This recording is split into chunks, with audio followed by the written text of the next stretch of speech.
Suara terdengar cukup jelas. Jelas Ustaz. Alhamdulillah. Alhamdulillah. Alhamdulillahilladzi hadana lihada wa ma kunna linahtadiya laula an hadana Allah. Asyhadu an la ilaha illallah wahdahu la syarika lah wa asyhadu anna Muhammadan abduhu wa rasuluh. Sallallahu alaihi wa alihi wa sahbihi wa sallama tasliman katsira. Subhanaka la ilma lana illa ma 'allamtana innaka antal alimul hakim.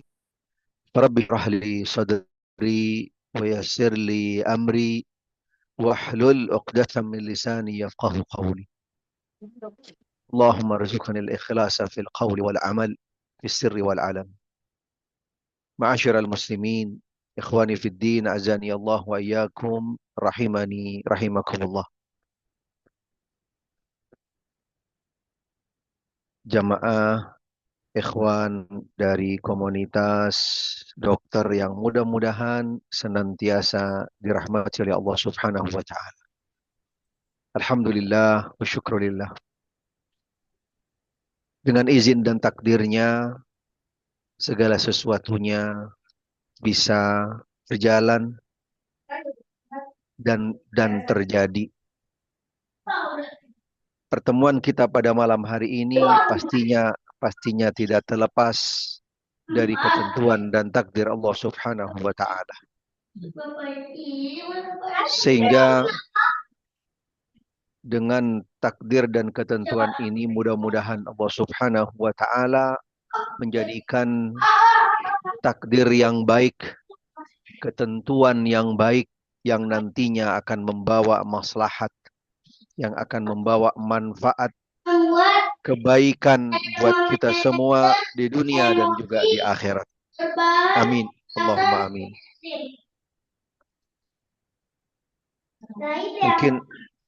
Mungkin sementara kajian bisa semuanya di mute untuk menghindari suara masuk mungkin. Mohon dibantu di mute semuanya, di mute, sorry, maaf. Baik Ustaz. Nah.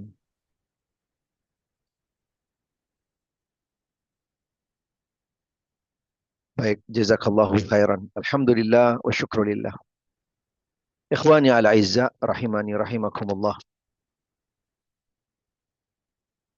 Pastinya majelis kita dan kami yakin majelis yang berbeda dengan majelis di kajian yang lain. Karena kami sedang berhadapan dan floor yang ada bersama kami adalah insya Allah adalah hamba-hamba pilihan. Hamba-hamba yang Allah Subhanahu wa ta'ala berikan kelebihan tentunya.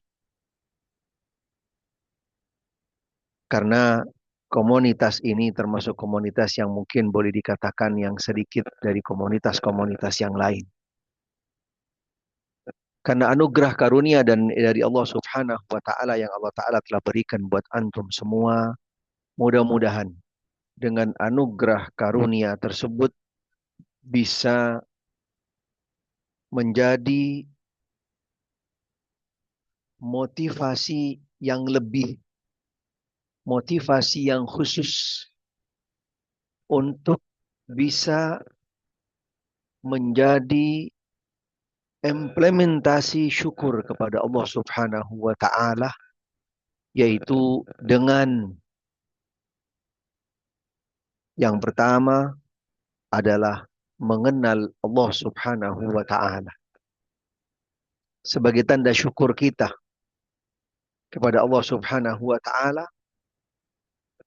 sebagaimana dijelaskan oleh Al-Imam Ibnul Qayyim rahimahullah, bukti tanda implementasi syukur yang paling tinggi kepada Allah Subhanahu wa taala adalah ketundukan dan ketaatan kepadanya.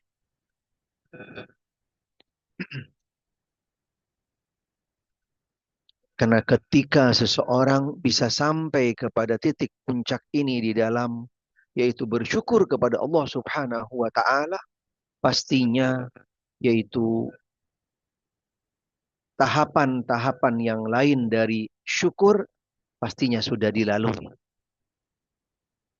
Mudah-mudahan ikhwan sekalian, segenap komunitas dokter yang khususnya hadir pada malam hari ini dalam kajian yang insya Allah mudah-mudahan menjadi motor, memberikan motivasi buat kita semua, yaitu bisa membangkitkan semangat kita yang pertama dan yang paling utama, yaitu sebagai tanda syukur kita kepada Allah Subhanahu wa taala, yaitu dengan mengenal Allah Subhanahu wa taala. Karena mengenal Allah, memahami, mempelajari tentang Allah Subhanahu wa taala adalah ilmu yang paling utama dan yang pertama dari semua ilmu-ilmu yang ada. Karena langsung Allah Ta'ala perintahkan di dalam Al-Quranul Karim bagi setiap hambanya untuk mengenal Allah sebelum yang lain dan juga apapun. Dalam surat Muhammad Allah Subhanahu wa taala berfirman, "Fa'lam annahu la ilaha illallah." Ayat ini yaitu diawali dengan kalimat atau lafaz fa'lam, fi'il amr yang memberikan makna perintah tegas, jelas, dan tidak ada negosiasi di dalamnya. Yang kedua, yaitu menjelaskan bahwasanya lafaz fa'lam, Anda diperintahkan setiap dari hamba Allah Ta'ala untuk mengenal Allah, fa'lam, ay bil ilm. Mengenal Allah Subhanahu wa Ta'ala dengan ilmu. Mengenal Allah Ta'ala dengan ilmu. Fa'lam annahu la ilaha illallah. Yaitu mengenal Allah Subhanahu wa Ta'ala yang salah satu sifatnya atau menjadi utama daripada kembali kepada Allah Subhanahu wa taala, yaitu adalah at-tauhid. Mengenal Allah Subhanahu wa taala al-wahid atau yang Maha Esa. Fa'lam annahu la ilaha illallah, ay la ma'budu bihaqqin illallah. Ini poin yang pertama yang ingin kami coba buka pertemuan kita pada malam hari ini. Ada dua poin yang mendasar, yang mudah-mudahan nanti bisa dijadikan not khusus buat poin yang pertama. Sebelum nanti kami akan lanjutkan dengan poin yang berikutnya. Kami ulangi lagi, yang pertama adalah sebagai bentuk implementasi syukur kita kepada Allah Subhanahu wa taala, yaitu dengan menunjukkan ketundukan totalitas kepada Allah Subhanahu wa taala. Bagaimana kita menunjukkan totalitas, yaitu tunduk patuh taat kepada Allah taala, yaitu diawali dengan mengenal Allah.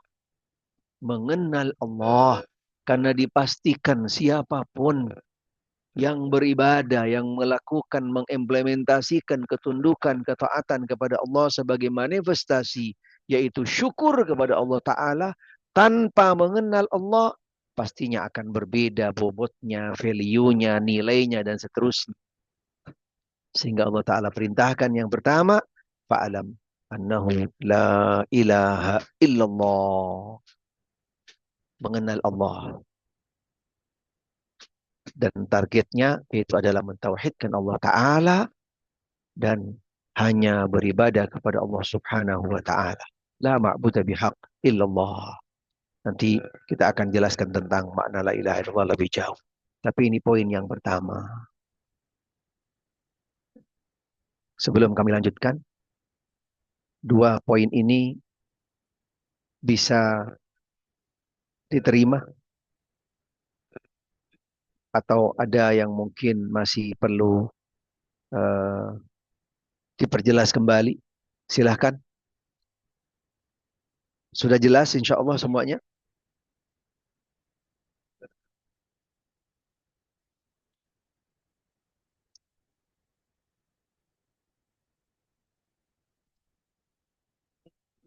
Naam. Alhamdulillah. Baik. Taib. Jazakallah khair. Kemudian sebelum kami lanjutkan ke poin yang berikutnya,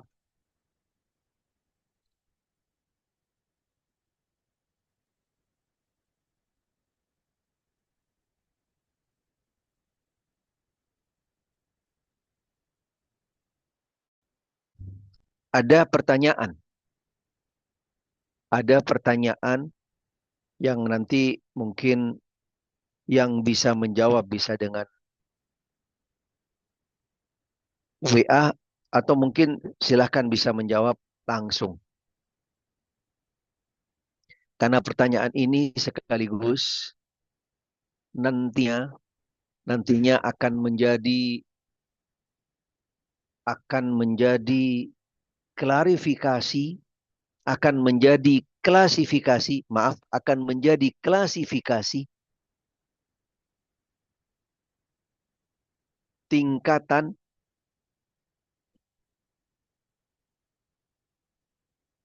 atau apapun bahasanya dari setiap dari kita di dalam mengenal Allah Subhanahu wa taala.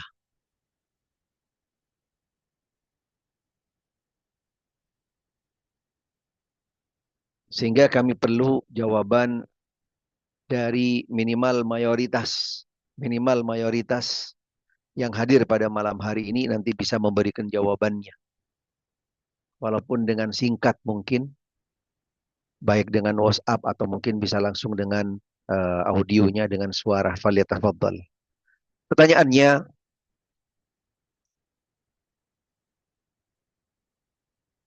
siapakah itu Allah? Siapakah itu Allah?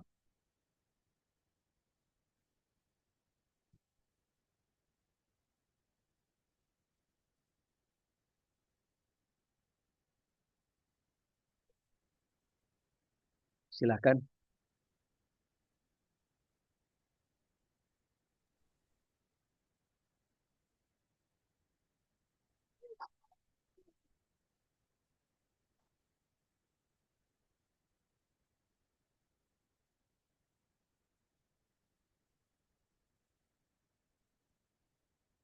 Baik, silahkan ada yang lain menjawab, silahkan.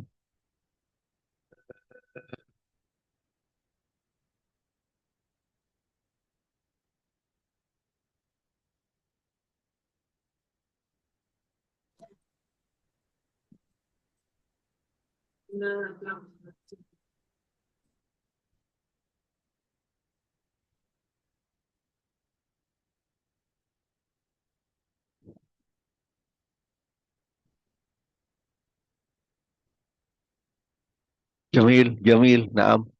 Alhamdulillah banyak yang sudah menjawab. Jamil, silahkan. Tapi masih belum memenuhi forum tapi masih ada yang lain belum jawab. Rabbuna, Jamil, silahkan, silahkan. Silahkan boleh menjawab. Silahkan apa saja yang mungkin eh, yang diketahui dengan tentang siapa itu Allah.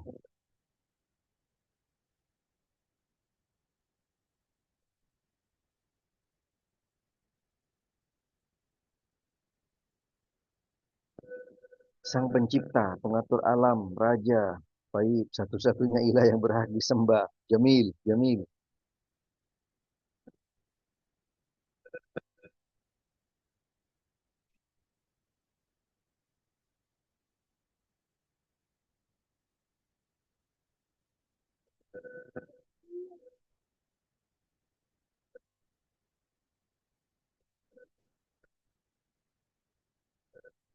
Baik, ala kulli hal sudah banyak yang memberikan jawaban. Dan alhamdulillah secara umum sesuai dengan yang sampai ke mereka pastinya. Sesuai yang sampai kepada mereka masing-masing yang menjawab khususnya tentang siapa itu Allah. Atau mungkin dari membaca, atau mungkin pernah hadir kajian atau apa. Sehingga itu mungkin yang mereka bisa jawab untuk kali ini. Tapi nanti insya Allah kita akan pelajari bersama. Kita akan kaji bersama. Dan sekaligus kita akan kenal dan kita akan yaitu mengenal Allah Subhanahu wa taala dengan seutuhnya. Siapa itu Allah?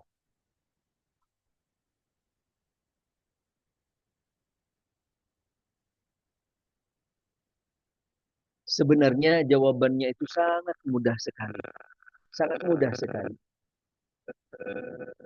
Karena di dalam Al-Qur'anul Karim, ikhwani ala izza rahimani rahimakumullah. Di dalam Al-Qur'anul Karim, setiap pertanyaan yang datang kepada Nabi Shallallahu Alaihi Wasallam dari umat, yaitu sahabat pada waktu itu khususnya, pertanyaan-pertanyaan yang sifatnya adalah di luar otoritas Nabi Shallallahu Alaihi Wasallam. Nabi selalu mengembalikan jawabannya kembali kepada Allah Subhanahu wa taala. Salah satu contohnya ketika ada beberapa orang datang menemui Nabi Shallallahu Alaihi Wasallam, yas'alunaka 'anis sa'ah. Ya Muhammad, mereka datang menemuimu bertanya tentang sa'ah. Qul, Allah perintahkan, katakan ya Muhammad kepada mereka, ilmuha inda Rabbi. Ilmu tentang hari kiamat ada di sisi Allah Subhanahu wa taala. Dan banyak lagi pertanyaan-pertanyaan yang lain yang ada dalam Al-Quran. Semuanya hampir dijawab bahwasanya ilmunya adalah kembali kepada Allah Subhanahu wa taala. Yang menjawab adalah Nabi Shallallahu Alaihi Wasallam. Tapi ketika ditanya tentang Allah, Allah langsung menjawabnya di dalam Al-Quranul Karim. Allah Ta'ala langsung menjawabnya dalam Al-Quranul Karim dan tidak memerintahkan Nabi Shallallahu Alaihi Wasallam.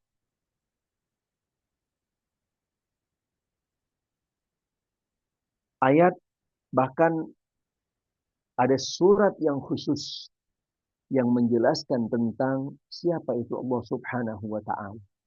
Karena di surat tersebut dijelaskan tentang yaitu Allah Subhanahu wa taala dari beberapa pembagian tauhid yang kita sudah sama-sama kenal, kita sama-sama ketahui tentang at-tauhid.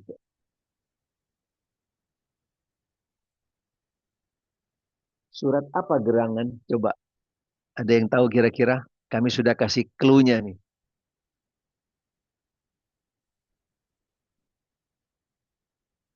Ada yang lain? Surat apa?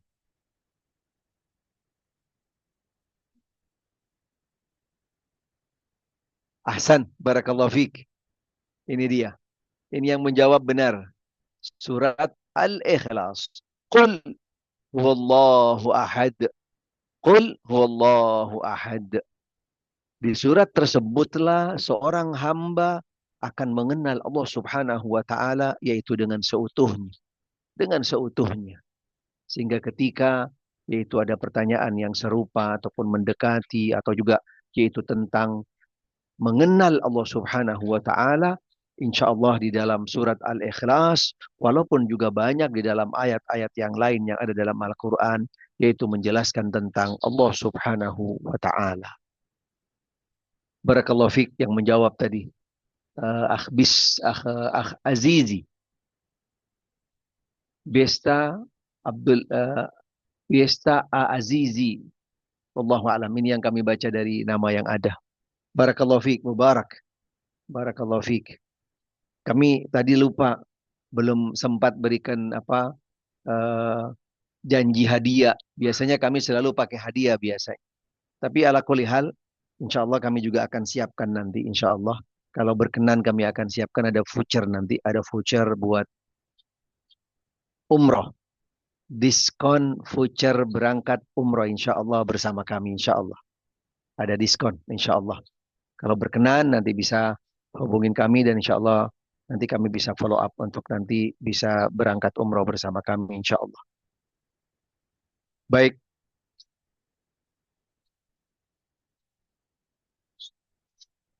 Karena tanpa mengenal Allah seperti yang kami sampaikan tadi, tanpa mengenal Allah mustahil. Bahkan kami sampai bisa kepada level yaitu mungkin mustahil. Seseorang akan bisa benar-benar yaitu totalitas, all out, bahkan sampai kepada sebuah tingkatan yang namanya kenikmatan. Atau paling tidak kebutuhan ketika dia yaitu mengenal Allah Subhanahu wa taala di dalam menjalankan ibadah, khususnya ketika menjalankan ibadah salat. Bukan sekedar menggugurkan waktu, bukan sekedar menjalankan ibadah salat, bukan hanya sekedar datang berada di masjid, salat berjamaah, berdiri di shaf, subhanallah. Tapi orang-orang yang mengenal Allah Subhanahu wa taala dijamin ketika dia menjalankan ibadah, khususnya ibadah salat dan juga ibadah yang lainnya, dia akan merasa benar-benar adalah berada di dalam situasi, kondisi, keadaan, dan seterusnya yang berbeda. Bahkan ibadah itu akan menjadi sebuah kebutuhan bagi dia. Yang dia tunggu-tunggu kedatangannya. Yang ada selalu di setiap planning dia, jadwal dia, mau kemana saja, kapan saja. Subhanallah. Yang pertama, yang dia schedulekan, yang dia jadwalkan adalah, subhanallah, di mana saya nanti akan sholat. Jam berapa duhur. Kira-kira yang saya nanti akan lakukan ini, kerjaan saya hari ini, akankah akan mengeluarkan saya dari waktu sholat, sehingga saya tidak bisa sholat berjamaah, saya tidak bisa sholat tepat waktu, dan seterusnya. Subhanallah. Orang-orang yang mengenal Allah, dia akan selalu mempersiapkan waktunya, jiwa raganya, pikirannya, dan seterusnya, yaitu untuk sang kekasihnya. Karena bagi dia adalah sebuah momen untuk berjumpa dengan sang kekasih, dan juga adalah sebagai kebutuhan bagi dia untuk bisa selalu mendekatkan diri kepada Allah Subhanahu wa ta'ala. Mudah-mudahan nanti ada poin khusus yang ingin kami jelaskan sebenarnya, karena di dalam ibadah itu sendiri, khususnya dalam sholat, punya beberapa yaitu kiat-kiatnya untuk bisa memberikan nilai ibadah sholat tadi itu akan bisa lebih benar-benar punya value, punya bobot, punya nilai. Ikhwani fid din azani Allah wa iyyakum rahimani rahimakumullah. Ada PDF yang sudah kami bagikan atau yang sudah kami sampaikan ke Mas Reza, dan mudah-mudahan sudah tersampaikan ke segenap dokter sekalian. Di dalam PDF tersebut itu dari salah satu buku yang sebenarnya sangat bagus, sangat bagus. Dan itu dijadikan tahapan-tahapan awal oleh para ulama ketika seseorang akan mengenal, memahami dan juga yaitu nantinya meneladani Allah Subhanahu wa taala melalui salah satunya pastinya yaitu di dalam mentauhidkan Allah Subhanahu wa taala. Karena di dalam buku tersebut dalam bentuk soal jawab dan insya Allah dengan isi serta eh, tahapan-tahapannya, bab-babnya sangat sistematis. Sinergi, ada sinkronisasi antara bab yang satu dengan yang berikutnya, yang sebelumnya dengan yang setelahnya, dan seterusnya. Diawali bab tersebut yang pertama, yaitu dengan bab tentang Limada khalaqanallah. Apa sih tujuan target Allah Subhanahu wa taala menciptakan kita?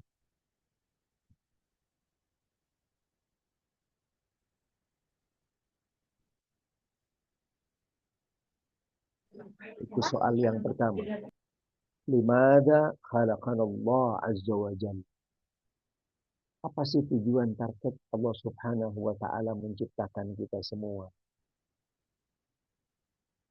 Itu soal yang pertama dan ini pastinya punya eh, keterkaitan dengan poin pertama tadi yang kami sampaikan. Jelas tujuan Allah Subhanahu wa taala menciptakan kita semua yaitu seluruh makhluknya khususnya di dalam ayat di dalam salah satu ayat Allah taala menegaskan yaitu dari bangsa jin dan manusia diciptakan oleh Allah taala tidak ada yang lain tujuannya hanya untuk mentauhidkan Allah, hanya untuk beribadah kepada Allah, mentauhidkan Allah Subhanahu wa taala. Seperti yang kami sampaikan tadi, bagaimana kita akan bisa mentauhidkan Allah? Bagaimana kita akan bisa yaitu menjalankan perintah Allah untuk beribadah kepada Allah sedangkan kita belum mengenal siapa itu Allah.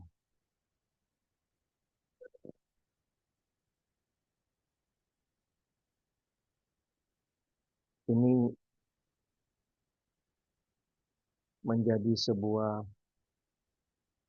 prinsip yang pertama dan yang utama dan prinsip di atas semua prinsip yang ada di dalam akidah. Karena dari mengenal Allah Subhanahu wa taala nantinya kita akan masuk kepada yaitu bagian-bagian yang ada di dalam pengenalan kepada Allah taala. Sebagaimana dijelaskan oleh para ulama di dalam pembagian-pembagian mengenal Allah Subhanahu wa taala di dalam rububiyahnya, mengenal Allah taala di dalam uluhiyahnya, apalagi yaitu di dalam mengenal Allah di dalam nama-nama dan sifatnya. Allahu Akbar. Itu juga menjadi poin yang terbesar di dalam mengenal Allah melalui nama-nama dan sifatnya yang nantinya akan benar-benar mengantarkan kita, mengenalkan kita yaitu dengan Allah Subhanahu wa taala yang seutuhnya. Dalam artian yaitu Allah Subhanahu wa taala di dalam rububiyahnya dan juga di dalam uluhiyahnya yaitu melalui nama-nama dan sifat-sifat Allah Subhanahu wa taala.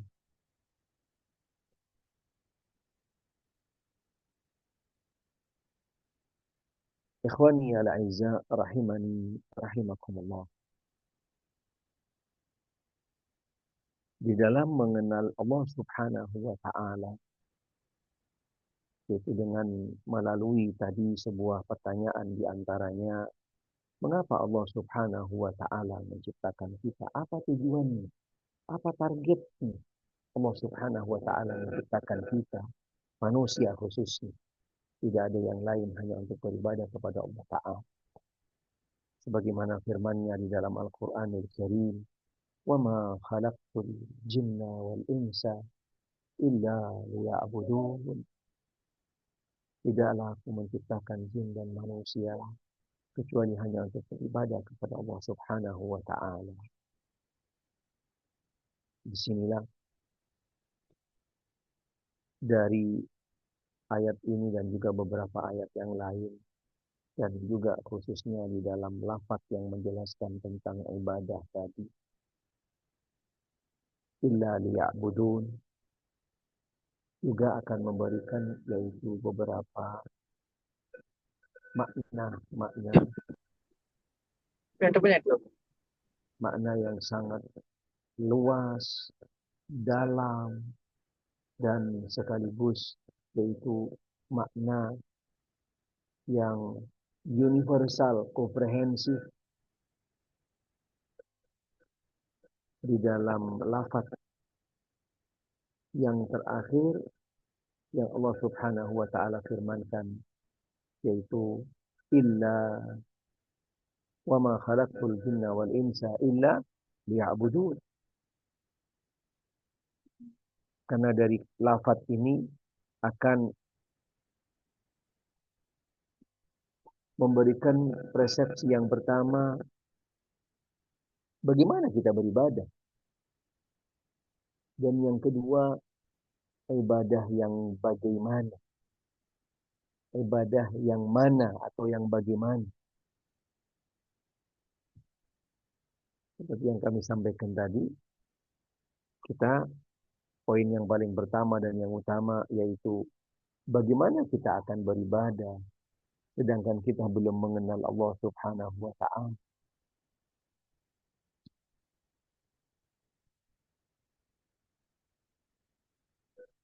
Kemudian yang kedua, apa itu ibadah? Atau bagaimana atau yang mana yang dinamakan dengan ibadah? Jadi ada dua, bisa dikatakan kandungan atau mungkin yang bisa dieksplor daripada lafaz tersebut.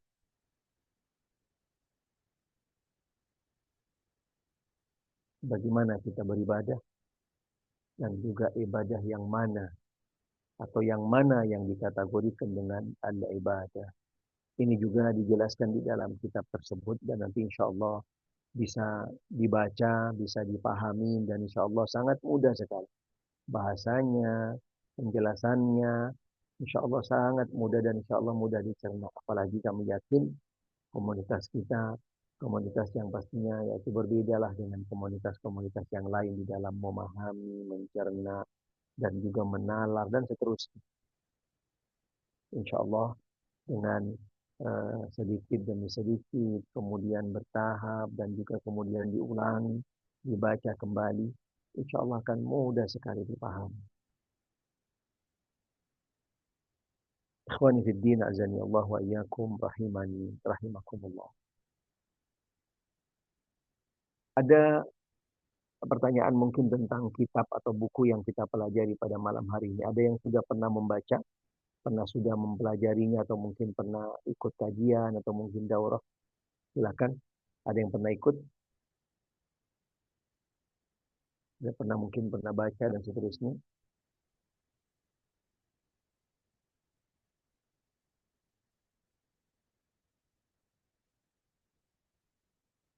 Baik, insya Allah mudah-mudahan buku ini nantinya akan bisa benar-benar menjadi pegangan buat kita semua insya Allah. Dan nantinya bisa diulang-ulang kembali. Karena pertanyaan-pertanyaannya sangat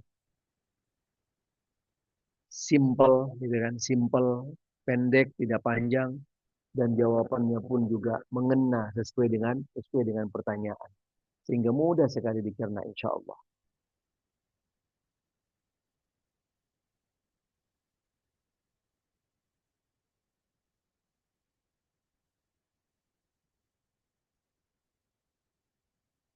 Dijelaskan di dalam kitab tersebut tentang al-ibadah. Tentang al-ibadah.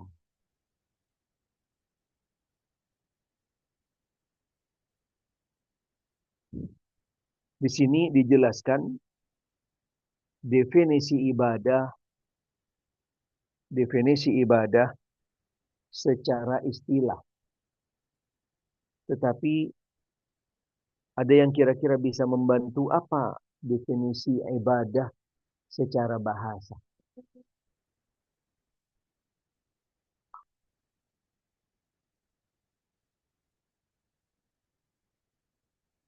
apa secara bahasa. Ibadah itu secara bahasa.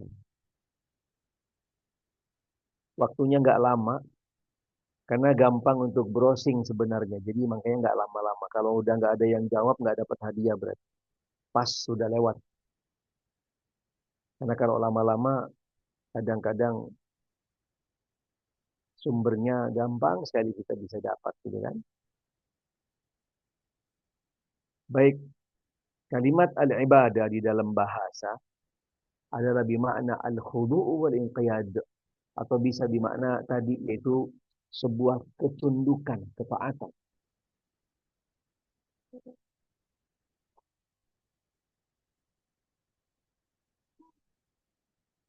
Al-ibadah artinya adalah ketundukan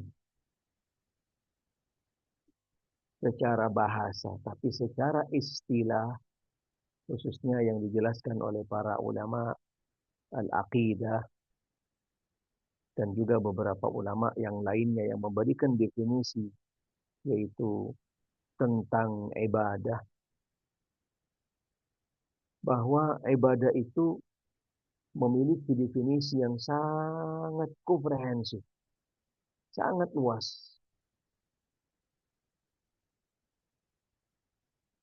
Tidak dibatasi oleh jenis-jenis bentuk-bentuk tertentu dari yang namanya ibadah. Tidak.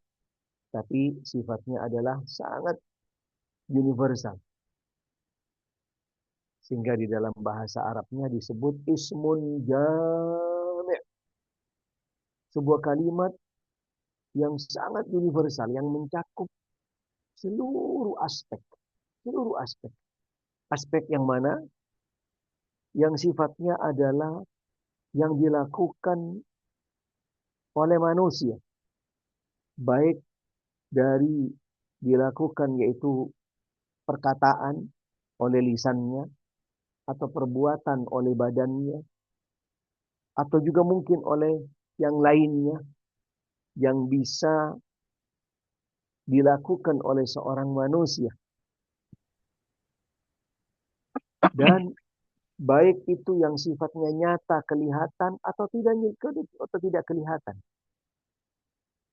masuk di dalam kategori ibadah. Tetapi walaupun dia punya definisi sangat luas, mencakup seluruh aspek, sisi dan seterusnya dari seorang manusia, tetapi di sana punya sebuah semacam ikatan yang khusus, yang sangat baku dan pakem, dan itu menjadi ikatan yang prinsip dari segala bentuk jenis ibadah yang ada, yang bermacam-macam dan beragam yang dilakukan oleh siapapun dari seorang manusia ataupun jin dan seterusnya.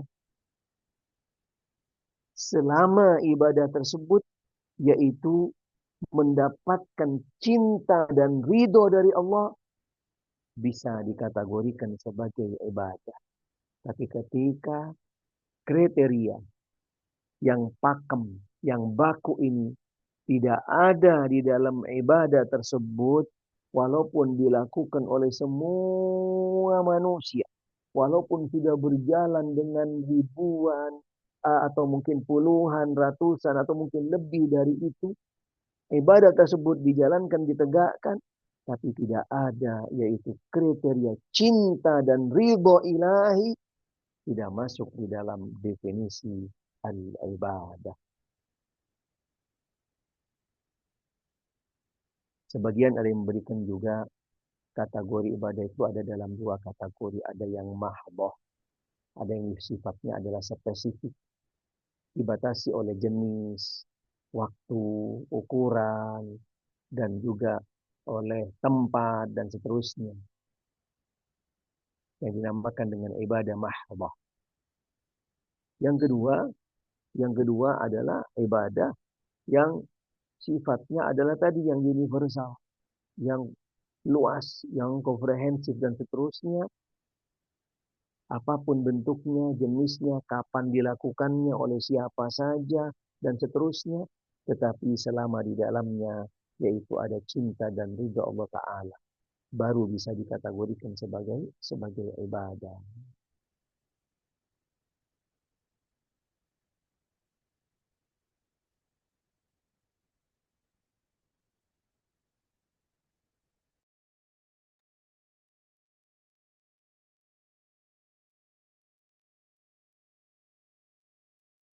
Itu definisi dari al-ibadah secara bahasa dan juga secara istilah.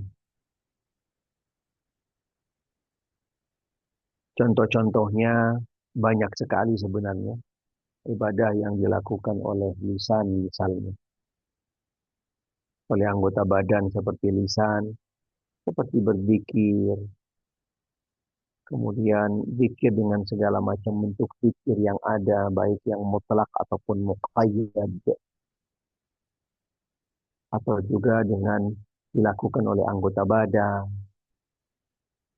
Bahkan ada satu-satunya amal yang ini porsinya hanya kembali kepada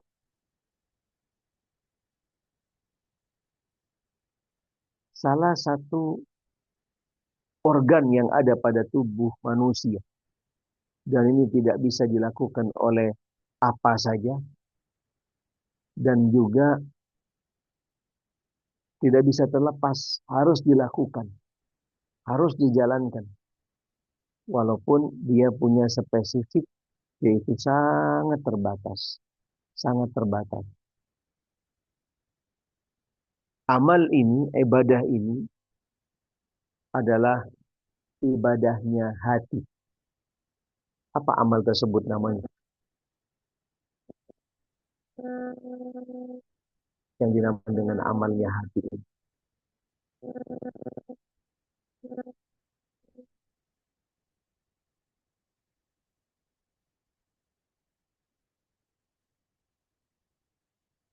Hasan, barakallahu fiik. Nah, ini satu-satunya amalnya hati. Dan tidak bisa dipindah-pindah. Tidak bisa juga dialihkan kepada anggota yang lain. Misalnya, dikembalikan kepada lisan. Tidak. Itu bukan haknya lisan. Bukan otoritasnya lisan. Dan juga bukan domainnya lisan. Tapi mutlak niat itu adalah amalnya hati. Sehingga tidak bisa keluar. Dan juga tidak bisa dikeluarkan.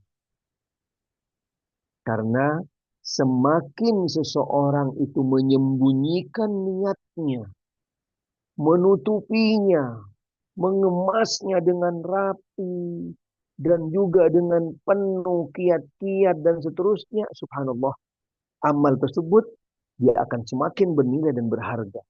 Dan di sanalah yang nantinya akan memberikan dampak yang sangat besar, yaitu value terhadap sebuah amal.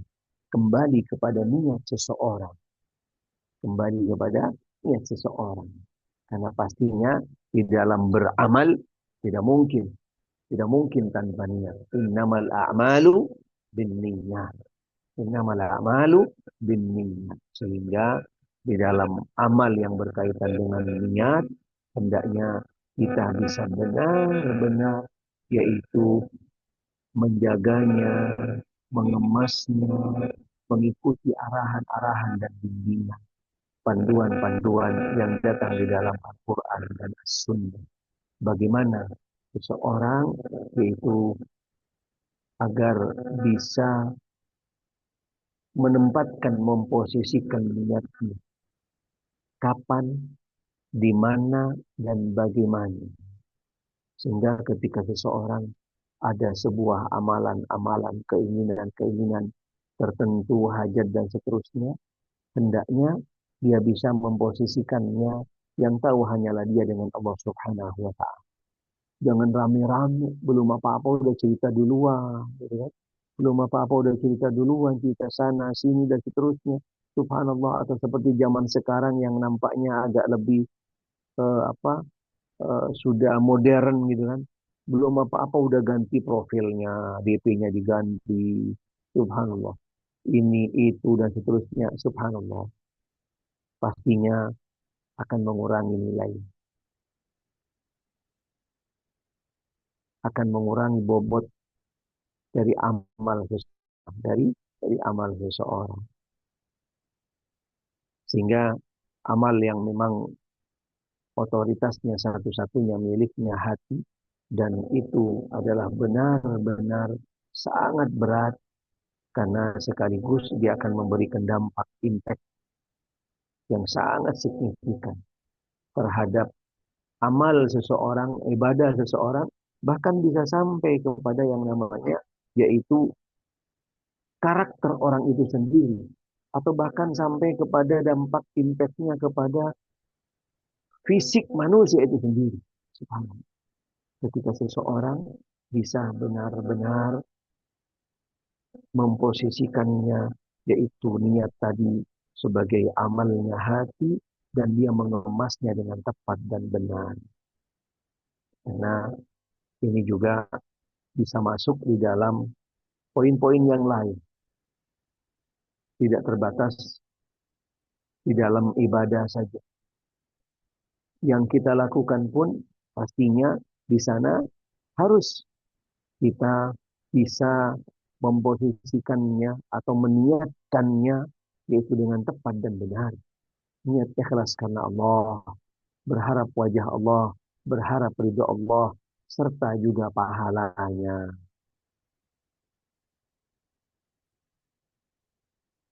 Banyak lagi contoh-contoh yang lain yang dikategorikan dengan ibadah. Ibadah dengan lisan, ibadah dengan anggota badan yang lain seperti sholat, seperti juga misalnya tadi berkorban, kemudian juga eh, sekaligus ibadahnya di sana bisa masuk dalam beberapa kategori. Selain dengan hati, juga dengan lisan dan juga dengan badan, bahkan juga ada yang sifatnya adalah beribadah dengan materi.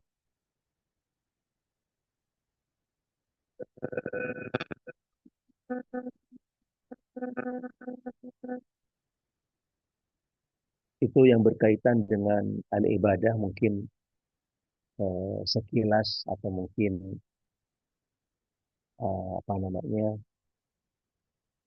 beberapa poin lah yang terkait dengan al-ibadah tadi. Mudah-mudahan nanti kita akan bisa lebih jelaskan, kita akan bisa lebih luaskan, kita akan lebih mendetail dalam dan seterusnya ketika mungkin nanti di dalam yaitu tahapan berikutnya setelahnya di dalam kitab yang lain yang juga masih di dalam kitab At-Tauhid atau kitab Al-Aqidah. Kemudian yang terakhir, kaifa na'budullah azza wa jalla? Kaifa na'budullah? Seperti yang kami sampaikan tadi, yang pertama yaitu tentang apa itu ibadah, dan yang kedua bagaimana kita beribadah. Bagaimana kita beribadah? Kaifa na'budullah azza wa jalla? Kama amarna Allah wa rasulah. Qala ta'ala, ya ayyuhalladzina amanu atii'u Allah wa atii'ur rasul wa la tubtilu a'malakum. وقال صلى الله عليه وآله وسلم من عمل عملا ليس عليه أمرنا فهو رد أي غير مقبول.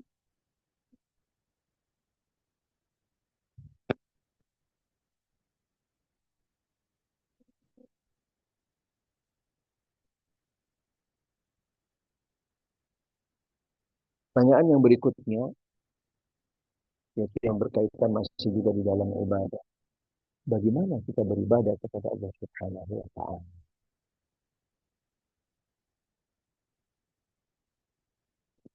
Ibadah seperti yang sudah kita lalui tadi yaitu tentang definisinya. Kemudian bagaimana kita merealisasikan ibadah ini? Di dalam ibadah baik secara umum apalagi yang sifatnya adalah khusus, ini jelas-jelas perintah Allah. Jelas-jelas adalah perintah Allah. Sehingga apapun bentuknya ibadah pasti datangnya yaitu dari Allah Subhanahu wa taala. Panduannya, tuntunannya, yang meliputi di dalam yaitu tentang tata caranya, sifat-sifatnya, segala sesuatu yang terkait dengan ibadah tersebut. Karena ibadah adalah perintah Allah. Sehingga Allah pula lah yang memberikan, mempersiapkan yaitu panduan-panduan tuntunannya, guidance-nya, kemudian yaitu tentang SOP-nya, dan seterusnya. Sehingga para ulama, khususnya para ulama al-usul, menjelaskan bahwasanya al-ibadah, al-aslu fil hukum, asal hukumnya ibadah adalah haram. Asal hukumnya ibadah adalah haram. Haram dalam artian seseorang itu tidak bisa dengan serta-merta, dengan mudah saja, begitu saja dia beribadah. Ikutin perasaannya, ikutin si A, si B, katanya ini, katanya itu, atau mungkin dan seterusnya. Sehingga ibadah domainnya adalah mutlak kembali kepada Allah Subhanahu wa taala. Dengan nama lain yang dijelaskan oleh para ulama usul, ada ibadah, yaitu bahwasanya ibadah adalah tauqifi, hanya mencukupkan yang datang dari Allah dan Rasulnya Shallallahu Alaihi Wasallam. Bagaimana ayat di sini dijelaskan, kama amaranallahu wa rasuluh, sebagaimana yaitu yang telah Allah dan Rasulnya perintahkan. Kama amaranallahu wa rasuluh. Subhanallah. Sehingga ketika seseorang beribadah, apalagi yang sifatnya mahdoh,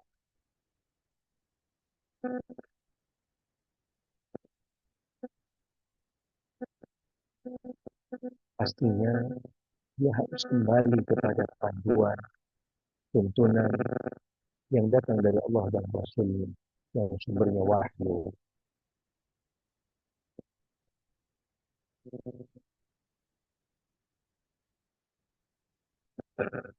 Poin yang utama di dalam bagaimana kita beribadah kepada Allah Subhanahu wa taala, ini yang kami sebutkan tadi atau kami jelaskan tadi, yaitu punya keterkaitan dengan pertanyaan yang sebelumnya dan juga pertanyaan yang setelahnya, atau juga punya kaitan dengan makna ibadah itu sendiri, makna dari ibadah. Sehingga yang dimaksud di sini, bagaimana kami beribadah kepada Allah, yaitu beribadah sebagaimana yang diperintahkan oleh Allah dan Rasul-Nya. Ati Allah wa ati Rasul wa la tubtilu a'malakum. Subhanallah. Ini ayat ini dan juga kembali kepada pertanyaan serta jawabannya, yaitu memberikan beberapa persepsi yang harus kita pahami dengan tepat dan benar.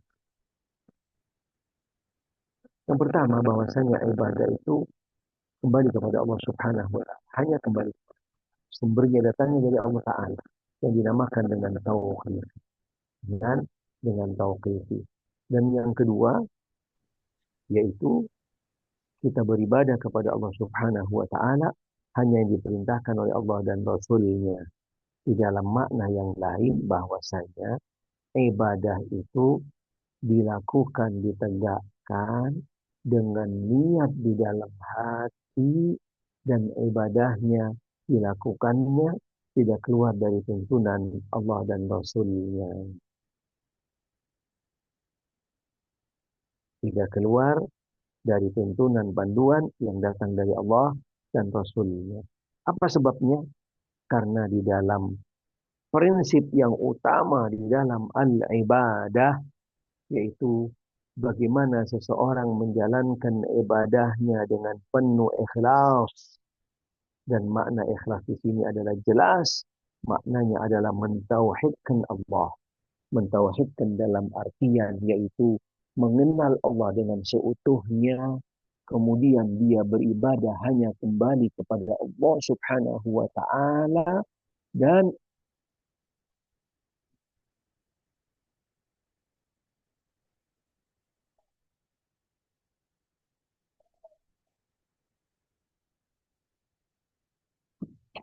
sehingga ketika seseorang di dalam menjalankan ibadah dan dia bisa memahami yaitu tentang makna ini, tentang makna yang diperintahkan oleh Allah dan Rasulnya, apa yang dimaksud, yaitu tadi yang pertama adalah beribadah hanya kembali kepada Allah Subhanahu wa taala, yaitu mentauhidkan Allah Subhanahu wa taala dengan makna yang konkret, yaitu bagaimana seseorang beribadah dengan ikhlas, dengan ikhlas. Karena Allah Ta'ala juga mengingatkan di dalam ayat ini, ketika seseorang yaitu beribadah, kemudian tidak kembali kepada apa yang diperintahkan oleh Allah Ta'ala, yaitu agar ikhlas, hanya beribadah kepada Allah Ta'ala, mentauhidkan Allah Ta'ala, kemudian Allah Ta'ala peringatkan, وَلَا تُبْطِلُوا أَعْمَالَكُمْ, hati-hati, jangan dicemarin, jangan dirusak, bahkan jangan sampai berdampak amal Anda itu batal. Karena apa? Yaitu yang berlawanan dengan tauhid. Itu pastinya. Karena setiap ibadah yang dijalankan dengan tidak tepat dan tidak benar, apalagi ketika tidak sejalan dengan tauhid, tidak sesuai yaitu dengan perintah Allah dan Rasulnya, tidak di atas ikhlas, berarti dia itu adalah melanggar atau dia bertentangan dengan ibadah itu, dengan niat dari ibadah itu sendiri, yaitu al-ikhlas, dan tidak ada yang lain. Lawannya al-ikhlas adalah asyirk, dan otomatis akan berdampak amalnya akan batal. Amalnya akan batal. Bisa sampai batal amalnya, khususnya yang dimaksud dengan batal di sini bahkan sampai tertolak ketika seseorang melakukan kesyirikan, yaitu syirik akbar. Syirik akbar nanti akan disebutkan, nanti akan dijelaskan apa yang dinamakan dengan syirik, dan syirik itu ada berapa bagian, syirik ini apa, dan seterusnya, serta beberapa contoh-contohnya. Sehingga selain ayat di dalam pertanyaan ini, yaitu juga dibawakan salah satu hadis Nabi Shallallahu Alaihi Wasallam. Barang siapa yang beramal dengan amalan yang tidak sesuai dengan apa yang aku perintahkan, yang aku bawa, subhanallah, amal itu akan tertolak. Amal tersebut akan tertolak dan tidak diterima oleh Allah Subhanahu wa taala. Ikhwani fi din, azani Allah wa iyyakum, rahimani rahimakumullah. Rekan-rekan sekalian, segenap dokter yang mudah-mudahan senantiasa dirahmati oleh Allah Subhanahu wa taala. Apapun yang kita lakukan, sekalipun mungkin menurut kita nampaknya itu adalah sekedar urusan dunia,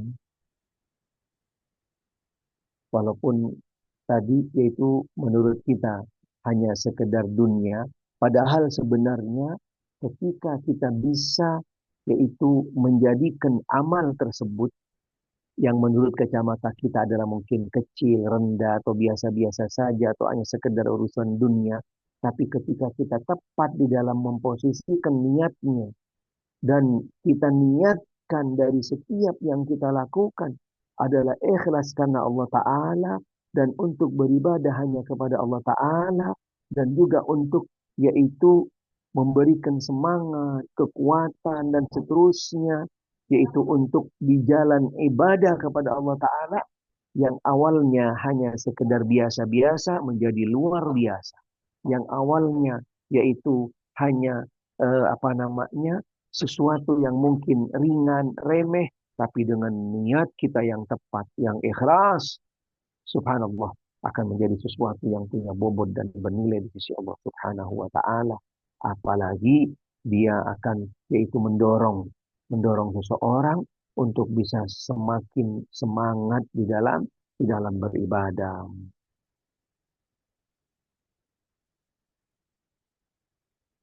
Baik, poin tentang mengenal Allah Subhanahu wa Ta'ala, kami nanti akan mengambil dari kitab ini sebagian tentunya, karena nggak mungkin kami akan bahas seluruhnya, karena nanti kami yakin rekan-rekan segenap dokter insya Allah bisa, kami yakin bisa untuk yaitu mempelajarinya, memahaminya, dan juga sekaligus nanti pada akhirnya adalah meneladaninya.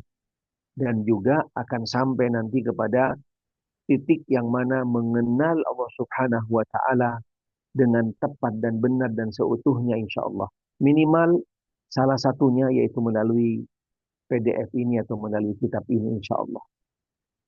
Karena biar nanti kita hemat waktu, kita nanti bisa coba lanjutkan dengan beberapa kitab yang lain karena kitab ini mungkin kami nanti cukupkan di dalam beberapa bab saja, di dalam beberapa bab saja atau kami akan coba seleksi khususnya berkaitan tadi dengan yaitu tiga prinsip utama mengenal Allah, mengenal Rasul dan juga mengenal agama. Poin-poin itu nanti akan menjadi prioritas yang akan kita pelajari dari kitab tersebut atau mungkin kami nanti akan menggunakan beberapa kitab yang lain. Wallahu a'lam. Silakan Mas Reza. Baik, Ustaz. Alhamdulillah, eh, para dokter sekalian, sudah kita lalui bersama sesi pemaparan materi atau kajian dari Al-Ustaz Salim Al-Muhdor LC Hafizahullah Ta'ala. Semoga apa yang kita dapat malam hari ini bisa menjadi ilmu yang bermanfaat dan menjadi amal soleh yang bermanfaat di hari kiamat kelak. Dan tak lupa juga kita ucapkan jazakumullahu khairan kepada Ustadz atas faedah-faedah yang disampaikan pada malam hari ini. Selanjutnya kami persilahkan kiranya dari para dokter sekalian, apakah ada yang memiliki pertanyaan kepada Ustadz, bisa disampaikan baik melalui langsung ya dengan mic atau jika terpaksa diketik nanti bisa kami bacakan. Ini persilahkan, apakah ada yang ingin bertanya?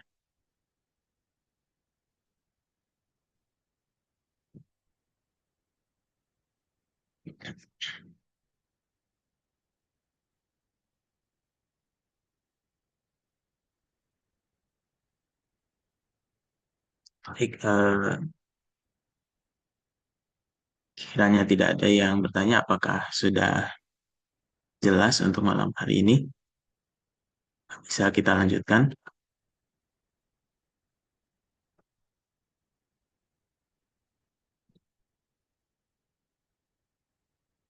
Ya, baik. Mohon izin, kiranya tidak ada pertanyaan. Kita lanjutkan kepada sesi selanjutnya sebelum ditutup, yaitu ada sedikit pemaparan ya mengenai profil dan update ya, update dari KDMI, Komunitas Dokter Mengaji Indonesia sampai dengan hari ini atau di awal bulan Oktober ini, dan insya Allah akan disampaikan oleh pengurus inti KDMI. Yang monggo kami persilakan mungkin kepada Dokter Taufik atau Dokter Afif, kami persilahkan. Ya, kiranya siapa yang berkenan untuk menyampaikan? Mungkin Dokter Taufik, apakah terhubung?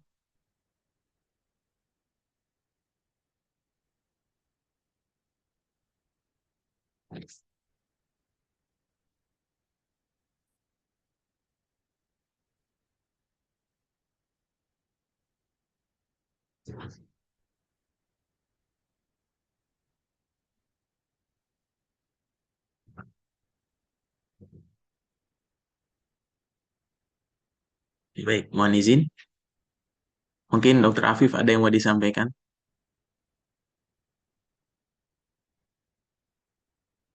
Ya, sebentar tunggu dokter sebentar ya Mas, mungkin 1-2 menit lagi ya.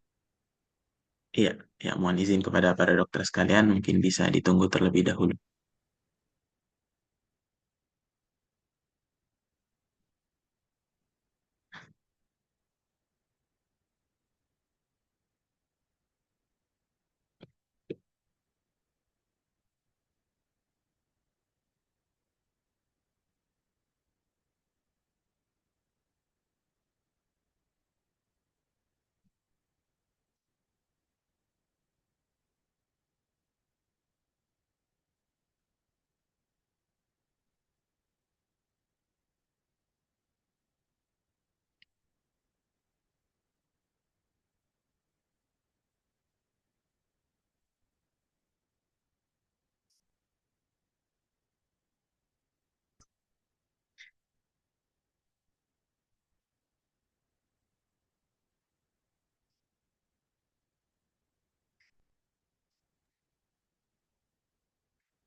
baik Mas, mungkin sembari menunggu Dr. Taufik untuk slide-nya profil KDMI bisa minta tolong ditampilkan dulu Mas. Ya, baik dok.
Seperti itu, Dr. Taufik belum bisa online lagi.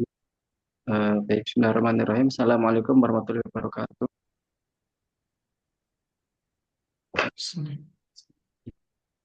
Sebelumnya mohon izin Ustadz untuk ikut masuk dalam forum ya Ustadz. Ya, baik.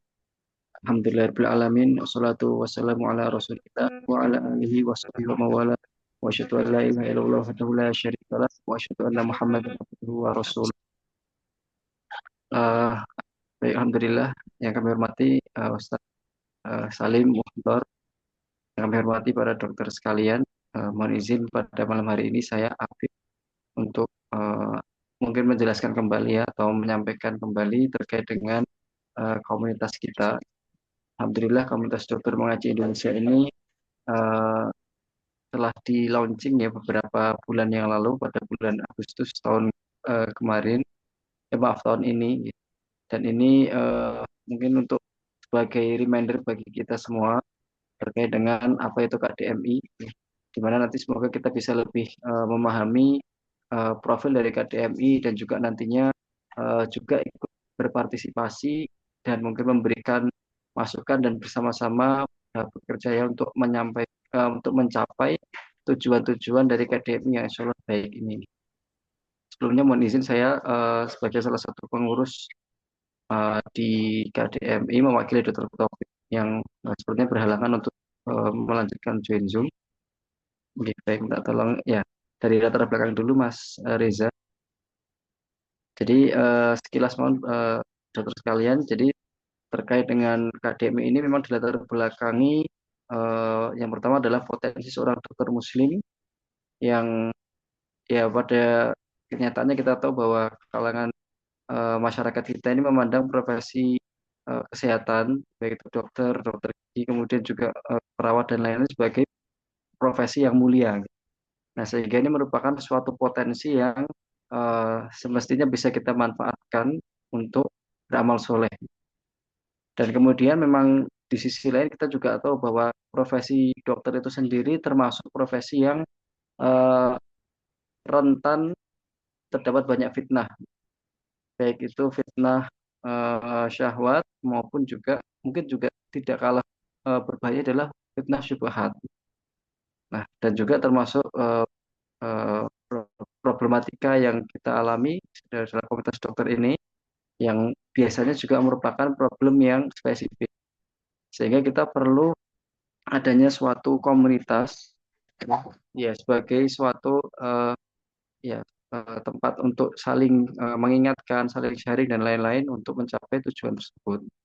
Nah, itu adalah eh, latar belakang dari sisi profesi kedokteran sendiri. Nah, kemudian di sisi lain di kaum muslimin ini terdapat juga permasalahan di mana masalah kesehatan ini termasuk masalah yang eh, sangat menarik untuk menjadi pembicaraan banyak orang, baik orang yang berilmu maupun tidak berilmu. Ya, sehingga kemudian banyak hoax ya, dan salah satu hoax yang paling banyak sebagaimana kita tahu adalah hoax tentang kesehatan. Belum lagi masalah-masalah isu kesehatan kontemporer yang ini juga mungkin bagi kita masih belum begitu jelas secara kacamata syariat, termasuk mungkin isu tentang pendidikan seks eh, yang sesuai dengan syariat, kemudian isu LGBT, dan kemudian juga termasuk isu Tibun Nabawi yang ini juga sepertinya masih menjadi PR kita bersama, baik dari sisi membuat konsepnya maupun aplikasinya nanti. Nah, dan juga kenyataan di lapangan kita juga mengalami bahwa problem ini problem kesehatan, isu-isu seputar kesehatan, misalnya apa isu LGBT, kemudian isu eh, apa konsep Tibun Nabawi yang tidak benar ini juga dialami di lingkungan muslimin. Nah, ini juga menjadi concern kita. Dan juga sedikit melebar ke pembahasan yang lain yang adalah terkait dengan kesehatan kaum muslim itu sendiri yang juga perlu kita eh, perhatikan dan kita kawal. Dalam hal ini yang telah menjadi misi dari KDMI adalah mengawal kesehatan para asatid, ya, sebagai aset dari umat. Ya, next slide Mas Riza, minta tolong. Nah, jadi KDMI bertujuan untuk menjawab tantangan tersebut. Next. Ya, oke, ini next saja kita lewati. Jadi ini adalah visi dari KDMI, yakni mewujudkan dokter mengaji Indonesia yang istiqomah dan memberikan edukasi ke masyarakat. Next. Nah, kemudian dokter-dokter sekalian, ini adalah misi KDMI. Ya, kita akan bahas sekilas agar menjadi lebih terang gambaran buat kita. Ya, ini KDMI ini yang misi pertama adalah memberikan wadah dan penguatan bagi dokter Muslim untuk semangat mengaji dan istiqomah dalam Islam. Jadi ini menjadi wadah kita untuk saling mengingatkan, untuk mengingatkan belajar Islam maupun mengingatkan untuk istiqomah. Nah, ini semoga menjadi salah satu usaha kita untuk mendapatkan teman-teman yang soleh, di mana merupakan salah satu cara untuk istiqomah. Kemudian misi yang kedua adalah memberikan pendampingan kesehatan bagi para asatid sebagai aset umat. Jadi kalau tadi yang pertama mungkin adalah misi untuk internal kita sendiri, yang kedua adalah misi untuk eksternal, yakni kita prioritaskan untuk pendampingan eh, pendamping kesehatan para ustadz, para asatid. Nah, nanti tentang bagaimana konsepnya, kemudian pelaksanaan seperti apa, monggo ini menjadi sarana untuk kita diskusi bersama-sama untuk melaksanakan bagaimana sistem yang baik. Kemudian yang ketiga adalah memberikan edukasi kesehatan dan keislaman di masyarakat berdasarkan ilmu yang benar. Nah, ini juga dilatar belakangi oleh banyaknya hoax terkait kesehatan yang ada di masyarakat. Nah, maka kembali bagi dokter sekalian tentang bagaimana kemudian kita mencapai misi tersebut. Nah, mari kita nanti sama-sama berdiskusi dan merumuskan konsepnya. Ya, next, Mas. Kemudian di akademi ada struktur, ada pengurus, kemudian ada dewan pembina, penasehat, dan staf. Slide langsung aja. Nah, ini pembina kita adalah Dr. Muhammad Arifuddin, spesialis ortopedi, Dr. Kardi, Dr. Raihan, Dr. Dika Piyonogi, Dr. Bobi, dan eh, untuk Dewan Penasehat saat ini ada Ustadz Amir Bait. Slide. Ya, ini pengurus intinya adalah Ketua Dr. Taufik, kemudian Sekretaris Dr. Bista, Bendahara Dr. Abdul Yurli Firlando. Kemudian kita juga sudah memiliki divisi, ya, yaitu divisi kajian internal dengan Dr. Gogor, spesialis neurologi, divisi edukasi kesehatan masyarakat, divisi edukasi masyarakat, yaitu Dr. Henry, divisi kesehatan Ponpes, Dr. Purnamandala, spesialis penyakit dalam, divisi media sosial, Dr. Rizky Winantoro Raharjo, kemudian divisi dana ada saya, Dr. Afif, kemudian divisi ilmiah kedokteran, ada Dr. Yorendi, spesialis mata, subspesialis KPR. Ini saya belum tahu sih KPR kepanjangannya apa. Kemudian juga insya Allah kita akan ada divisi kaderisasi dan rekrutmen. Untuk pengurus harian ada staf umum, yakni Mas Reza yang menjadi moderator pada malam hari. Slide.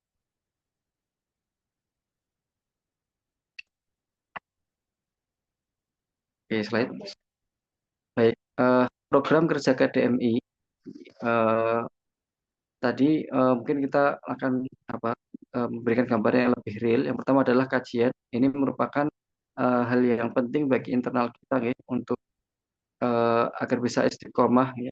Dan ini menjadi salah satu program utama KDMI. Ya, ini untuk mengadakan kajian untuk para anggotanya ya. Nah, seperti itu. Nah, kemudian juga termasuk program kita adalah membuat sarana edukasi dan media yang aktual, yang benar untuk pendidikan kesehatan bagi masyarakat. Nah, kemudian yang ketiga, ini yang juga sangat membutuhkan partisipasi dari dokter sekalian adalah sinergi produktif antara para dokter muslim dan ahli ilmu dalam menjawab permasalahan kesehatan di tengah umat, terlebih yang berkaitan dengan syariat, halal haram, dan metode pengobatan. Nah, ini tadi sebagai apa ya, sebagai pemantik mungkin ke depan kita perlu merumuskan hal-hal yang masih ya, kita nilai eh, belum begitu jelas dari sisi syariat maupun kesehatan. Misalnya tadi terkait dengan LGBT yang masih menjadi PR. Nah, bagaimana kemudian konsep dokter muslim untuk menjawab isu tersebut. Kemudian juga termasuk terkait dengan uh, Tibun Nabawi, ya. Seperti apakah Tibun Nabawi yang memang sesuai dengan apa ya, sesuai dengan konsep uh, yang sesuai dengan Islam begitu, gitu. Apa ruang lingkupnya, kemudian tatanan praktisnya seperti apa gitu. Dan juga termasuk metode pengobatan, ya. Nah, ini kemudian juga mungkin ada hal-hal lain yang merupakan isu kesehatan masyarakat, khususnya masyarakat Muslim yang perlu kita bahas dan kita buat bersama-sama. Termasuk kemarin juga ada bahasan tentang bagaimana edukasi terkait cara bersuci dan sholat bagi pasien, gitu ya, sesuai dengan kondisi sakitnya. Nah, ini adalah hal-hal yang kemudian menjadi wadah dan lahan kita untuk menyusun dan melaksanakan program edukasi maupun eh, apa ya, penerbitan pustaka dan lain-lain untuk kesehatan kaum muslimin. Kemudian juga termasuk program KDMI yang sudah kita susun kemarin, insya Allah adalah membuat program real dalam membantu menjaga kesehatan para asatid dan pembinaan kesehatan di masyarakat, khususnya di pondok pesantren secara berkesinambungan. Nah, ini di antara program KDMI. Ya, slide, Mas. Oke, next. Nah, ini program eksternalnya. Ya, ini untuk dokter adalah pengajian atau seminar di bidang kesehatan dan mungkin juga rihlah dan program yang lain. Kemudian untuk rumah sakit ini bisa jadi terkait dengan memfasilitasi kajian di rumah sakit dan klinik, ya. Bagaimana mungkin ada rumah sakit atau klinik yang perlu dibantu untuk memulai kajian, misal baik online maupun offline. Kemudian juga memfasilitasi pelatihan syariah, misalnya bersuci dan sholat, sampai ke tata kelola keuangan rumah sakit syariah, ekonomi halal rumah sakit syariah, pengelolaan limbah di rumah sakit syariah, obat halal, dan program yang lainnya. Slide. Kemudian untuk asatid, misalnya kita adakan edukasi kesehatan ya, untuk asatid dan pondok pesantren, misalnya edukasi kesehatan fisik dan mental, kemudian pendampingan kesehatan asatid, ya, misalnya MCU, pembinaan kesehatan di pondok, kemudian misalnya training-training eh, untuk masyarakat atau untuk non medis, ya, misalnya psychological first aid dan program lain. Kemudian untuk edukasi masyarakat umum, misalnya edukasi kesehatan terkait Ibu Nabawi, hal-hal pengobatan, hidup sehat, dan hukum syariat bagi orang sakit. Termasuk edukasi itu baik melalui medsos maupun offline, kemudian juga bimbingan kesehatan mental keluarga, ya, training psychological first aid, dan lain-lain. Ya, nah, ini terkait dengan sumber dana KDMI memang eh, ada beberapa jalur yang insya Allah akan kita kembangkan, tapi untuk saat ini memang masih dari iuran anggota ya, dan juga donasi. Next. Nah, ini yang roadmap KDMI dari Agustus sampai Desember. Jadi Agustus sudah dilakukan launching KDMI, kemudian mulai September sebenarnya kita targetkan untuk mulai ada kajian internal KDMI yang hari adalah yang pertama. Kemudian juga untuk berikutnya adalah penguatan chapter KDMI dengan Kopdar alhamdulillah kita sudah beberapa kali ada pertemuan anggota ya. Di Jakarta 1 kali, di Jogja 1 kali. Kemudian silaturahim asatid ya, dan pondok pesantren. Kemarin kita sudah mengadakan pertemuan dengan Ustadz Amin Baik. Kemudian juga terkait dengan proses badan hukum masih proses juga. Nah, target selanjutnya adalah mulai November ini sudah mulai pembuatan media edukasi untuk masyarakat umum. Dan insya Allah Desember nanti adalah grand launching KDMI. Nah, semoga di Desember nanti kita bisa dimudahkan untuk bertemu kembali dan tentu insya Allah membahas masalah-masalah kesehatan masyarakat, ya, kesehatan muslimin, kemudian juga merumuskan apa-apa hal yang dapat kita lakukan untuk perbaikan dan menjawab problem-problem masyarakat khususnya di bidang kesehatan bagi kaum muslimin. Dan juga nanti untuk membicarakan juga program-program KDMI. Nah, moga ditunggu partisipasi dari dokter sekalian untuk program tersebut ya. Dan ini tentu semua kita dalam rangka tujuan yang satu ya, yakni amal soleh. Kita merupakan tujuan kita adalah hanyalah amal soleh, yakni melakukan perbuatan atau program-program ya, amalan yang kita tujukan hanya kepada Allah Ta'ala. Dan untuk untuk mencapai hal tersebut tentu butuh partisipasi dari dokter-dokter sekalian. Ya, baik, demikian untuk paparan singkat KDMI. Semoga ini bisa menjadi wadah kita untuk brainstorming, kemudian merumuskan dan memecahkan masalah-masalah umat, khususnya kaum muslimin. Dan yang paling penting tadi adalah sebagai sarana kita untuk saling mengingatkan, untuk istiqomah dan mendalami agama kita, agama Islam. Jadi demikian dokter sekalian. Unsew ini apakah mungkin ada tambahan dari dokter yang lain? Silakan dok, atau ada yang mau disampaikan? Mungkin dokter Taufik apakah sudah bergabung lagi dok?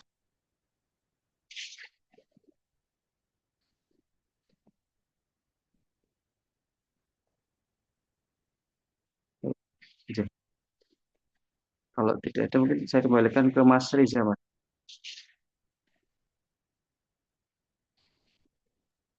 Ya, baik, terima kasih Dokter Afif atas pemaparannya. Kami ucapkan jazakumullah khairan. Dan sesi pemaparan dan update dari KDMI tadi itu adalah sesi terakhir kita pada malam hari ini. Jika tidak ada lagi yang ingin disampaikan, pertemuan pada malam hari ini bisa kita akhiri. Dan insya Allah kajian selanjutnya akan dilaksanakan pada hari yang sama, yaitu Sabtu malam pukul 20 waktu Indonesia Barat. Gitu ya. Dilaksanakan 2 pekan sekali, jadi insya Allah pertemuan selanjutnya adalah kemungkinan tanggal 19 Oktober 2024. Demikian informasi dari kami. Izin untuk menutup kajian pada malam hari ini. Wassallallahu ala nabiyyina Muhammadin wa ala alihi wa sahbihi wasallam. Subhanakallahumma wa bihamdika asyhadu an la ilaha illa anta astaghfiruka wa atubu ilaik. Mohon maaf sekiranya dari kami ada kekeliruan, baik yang disengaja maupun tidak disengaja. Wabillahi taufiq wal hidayah, waridha wal inayah. Wassalamualaikum warahmatullahi wabarakatuh. Waalaikumsalam warahmatullahi wabarakatuh. Assalamualaikum warahmatullahi wabarakatuh. Assalamualaikum warahmatullahi wabarakatuh. Jazakumullah khairan kepada Ustaz Salim Mukhtar LC Mahfizahullah Ta'ala. Waalaikumsalam warahmatullahi wabarakatuh. Narakum ala khair insyaallah fi mustaqbal insyaallah. Assalamualaikum warahmatullahi wabarakatuh. Waalaikumsalam. Waalaikumsalam warahmatullahi wabarakatuh. Barakallahu fikum Ustaz. Fika barakallah, fika barakallah. Astagfirullah. Assalamualaikum.